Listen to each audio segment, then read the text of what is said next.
अस्सलाम वालेकुम students, welcome back to my channel. Students, उम्मीद है कि आप खैरियत से होंगे और बायोलॉजी अपनी पढ़ रहे होंगे। स्टूडेंट्स, पिछली वीडियोस में हम ब्लड वेसल्स की आर्टरीज और कैपिलरीज के बारे में पढ़ चुके हैं। इसमें हम वेन्स के बारे में डिस्कस करेंगे। वेन्स क्या होती हैं? देखें, वेन के बारे में एक बात आपने याद रखनी है, वी से वेन, वी से वापस, वाओ से वापस। ठीक है, वेन्स ने क्या करना है? ब्लड को वापस लेके आना है। वी से वेन, वाओ से वापस। किसकी तरफ वापस लेके आना है? हार्ट की तरफ ब्लड लेके आना है वापस। ये देखें, ये वेन है, ये ब्लड को हार्ट की तरफ वापस लेके आ रही है। ठीक है, तो ये एक वेन है। ये एक ब्लड वेसल है जो ब्लड को हार्ट की तरफ वापस लेके आ रही है। ये एक वेन है। ये देखो, ये 4 वेन्स है, पल्मोनरी वेन्स इनको कहते हैं। ये ब्लड को हार्ट की तरफ वापस लेके आ रही हैं, इनको पल्मोनरी वेन्स कहते हैं। ठीक हो गया? तो वेन्स का क्या मकसद होता है कि ब्लड को हार्ट की तरफ वापस लेकर आना। ठीक हो गया? अब देखो, हार्ट की तरफ कौन सा ब्लड वापस आएगा? हार्ट की तरफ जाहिर सी बात है डीऑक्सीजनेटेड ब्लड आएगा, जिसके अंदर ऑक्सीजन की कमी हुई है।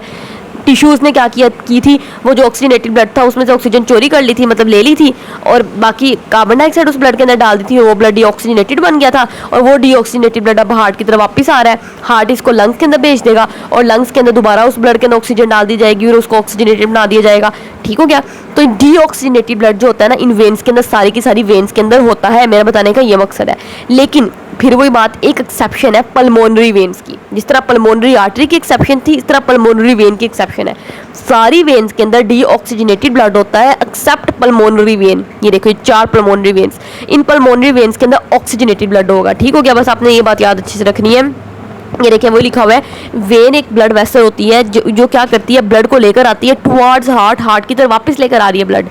अडल्ट्स के अंदर all veins with exception of pulmonary veins, सारी की सारी वेन्स के अंदर डीऑक्सीजनेटेड ब्लड होता है एक्सेप्ट पल्मोनरी वेन के। तो अगर बोर्ड में पूछे कि पल्मोनरी वेन के अंदर कौन सा ब्लड है, तो बताना है ऑक्सीजनेटेड ब्लड है। ठीक हो गया?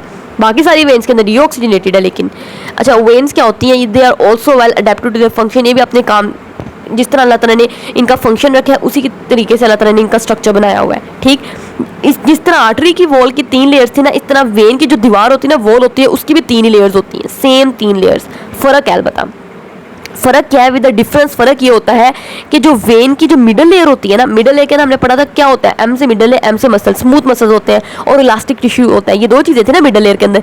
इसकी मिडल लेयर के अंदर भी ये 2 चीज़ें ही होती हैं, लेकिन कम होती हैं, जिसकी वजह से इसकी मिडल लेयर पतली होती है। देखो, मिडल लेयर ऑफ वेन जो होती है, इसके पास लेस स्मूथ मसल, थोड़े स्मूथ मसल्स हैं, और लेस इलास्टिक टिश्यू है as compare to artery, artery की निस्बत। यही वजह है कि जो मिडल लेयर ऑफ वेन होती है वो कंपैरेटिवली पतली होती है, क्योंकि कम स्मूथ मसल्स होंगे, कम इलास्टिक टिश्यू होगा, तो पतली लेयर होगी। ठीक हो गया? एक फ़र्क इसका आर्टरी से ये बनता है वेन का। दूसरा इसका आर्टरी से फ़र्क ये बनता है कि जो ल्यूमन होता है ना वेन का, वो ब्रॉडर होता है देन द आर्टरी। ल्यूमन क्या होता है? अंदर जो खाली जगह होती है जिसके अंदर ब्लड घूम रहा होता है। ये जिस तरह अगर मैं वेन की बात करूँ, तो इसके अंदर जो जगह है, खाली जगह, उसको ल्यूमन कहेंगे। तो इसका ल्यूमन जो होगा ना वेन का, वो ब्रॉडर होगा। ठीक हो गया? मतलब ज़्यादा बड़ा होगा as compare to artery, artery की निस्बत आर्टरी का ल्यूमन छोटा होता है। ये इंपॉर्टेंट बात है, आर्टरी और वेन के दरम्यान में डिफरेंस। तीसरा क्या है कि हमने देखा था टिश्यू के अंदर कैपिलरीज बनी थी। वो तो टिश्यू के अंदर कैपिलरीज बनती है ना, वो आपस में मिलके ना वेन्यूल बनाना शुरू कर देती है। देखो, ये सारी कैपिलरीज आपस में मिल गई और मिलके इन्होंने वेन्यूल बना दिया, और वेन्यूल सारी छोटी छोटी आपस में मिलेंगी और वेन्स बना देंगी। तो वेन्स कैसे बनती हैं? वेन्यूल्स के मिलने से आपस में। ठीक हो गया? मोस्ट वेन्स, वो कहते हैं, याद रखना है, ज़्यादातर वी से वेन, वी से वेल्व। ठीक है? वी से वेन, वी से वेल्व। वेन्स के पास वेल्व्स होते हैं। वेल्व्स क्या होते हैं? फ्लैप्स होते हैं। इनका मकसद क्या होता है? बैक फ्लो ऑफ ब्लड को प्रिवेंट करना। मसला इसका क्या मतलब है? इसका ये मतलब है कि देखो, ये पूरी ह्यूमन बॉडी है। फॉर एग्जांपल मैं आपको दिखा दूँ, ये ह्यूमन बॉडी है। ह्यूमन बॉडी के अंदर वेन्स ने क्या करना है? ब्लड को वापस लेके आना है हार्ट की तरफ। जब ब्लड ऊपर जा रहा है, तो ये ब्लड अगेंस्ट ग्रेविटी जा रहा है। ग्रेविटी इस ब्लड को नीचे खींचने की कोशिश करेगी। ग्रेविटी हर चीज़ को नीचे खींचती है ना, तो इस ब्लड को भी नीचे खींचने की कोशिश करेगी। तो ये ब्लड वापस नीचे ना जाए दोबारा, अल्लाह ताला ने इसके अंदर वेल्व्स रख दी हैं। वेल्व्स मतलब वही, फॉर एग्जाम्पल इधर एक वेल्व है, ये वेल्व क्या करेगा? अगर ब्लड ऊपर चला गया ना, तो ये वेल्व बंद हो जाएगा, जिसकी वजह से ब्लड दोबारा नीचे नहीं आ सकता। तो ये वेल्व सिर्फ वेन्स के अंदर मौजूद है, आर्टरीज के अंदर मौजूद नहीं होते। क्यों? क्योंकि आर्टरीज ने तो ब्लड नीचे लेके जाना है, तो नीचे ग्रेविटी और नीचे ब्लड जा रहा है, तो मसला नहीं हो रहा। ठीक हो गया? मसला वेन्स के केस में होता है। तो वेन्स के अंदर ना फ्लैप्स होते हैं, जिनको वेल्व्स कहते हैं। वेल्व्स का क्या मकसद होता है? बैक फ्लो ऑफ ब्लड, के ब्लड वापस ना जाए, उसको प्रिवेंट करना, उसको बचाना। ठीक हो गया? ये हमने वेन्स के बारे में पढ़ लिया। अब हम तीनों के बारे में एक छोटा सा कंपैरिजन देख लेते हैं। ये इंपॉर्टेंट है, डिफरेंस आ जाता है। आर्टरीज कैपिलरीज और वेन्स के बारे में। पहला फंक्शन आपको पता है, ए से आर्टरी, ए से अवे, इसका मकसद था ब्लड को हार्ट से अवे लेके जाना, और वी से वेन, वी से वापस, और वेन का मकसद था ब्लड को वापस टुवार्ड्स हार्ट लेके आना। कैपिलरीज का क्या मकसद था, अलबत्ता ब्लड को एक्सचेंज, मटेरियल को एक्सचेंज करना ब्लड फ्लूइड और टिश्यू फ्लूइड के दरमियान में, ऐसे ही था ना। अच्छा, दूसरा आर्टरीज की दीवार हमने पढ़ा था, आर्टरीज की वॉल सबसे ज़्यादा थिक होती है और इसके दरमियान वाली लेयर के अंदर, मिडिल लेयर के अंदर इलास्टिक टिश्यू भी बहुत ज़्यादा था, है ना। स्मूथ मसल्स और इलास्टिक टिश्यू बहुत ज़्यादा था, जिसकी वजह से इसकी वॉल मोटी भी थी और इलास्टिक भी थी। अलबत्ता वेन्स की वॉल में आपको पता है दरमियान वाली लेयर के अंदर थोड़े से स्मूथ मसल्स थे और थोड़ा सा इलास्टिक टिश्यू था, जिसकी वजह से इसकी दरमियान वाली वॉल पतली थी और इलास्टिक टिश्यू भी कम था, तो ये कम इलास्टिक थी। कैपिलरीज की वॉल अलबत्ता कोई मसला ही नहीं है, सिर्फ 1 सेल थिक है, इसकी वॉल के अंदर एक सेल लगा होता है बस, और कोई इलास्टिक टिश्यू ही नहीं है, तो इलास्टिसिटी कहाँ से आनी है, हमने इसके बारे में ऐसा पढ़ा, ठीक है।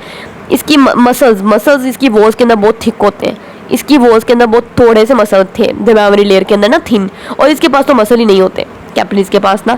ब्लड प्रेशर इधर हाई बीपी होता है, तभी तो अल्लाह ताला ने इसकी वॉल्स इतनी मोटी बनाई आर्टरीज की, इधर लो बीपी है तभी तो इसकी वॉल्स पतली भी हो जाए तो मसला नहीं है, और इधर इनके अंदर ब्लड प्रेशर मीडियम होता है, ठीक। ब्लड प्रेशर क्या है, तो कि जो ब्लड है ना, ये जो वॉल्स के ऊपर, ये जो ब्लड इन वॉल्स के ऊपर जो प्रेशर एक्सर्ट कर रहा है उसको ब्लड प्रेशर कहते हैं। वेल्व्स, वी से वेल्व, वी से वेन, ये सिर्फ वेन्स के अंदर वेल्व्स होते हैं ओनली, ना इधर होते हैं ना इधर होते हैं, बस ये हो गया। इसके अलावा इस साइड बॉक्स थोड़ा सा पढ़ लेते हैं, क्या लिखा हुआ है।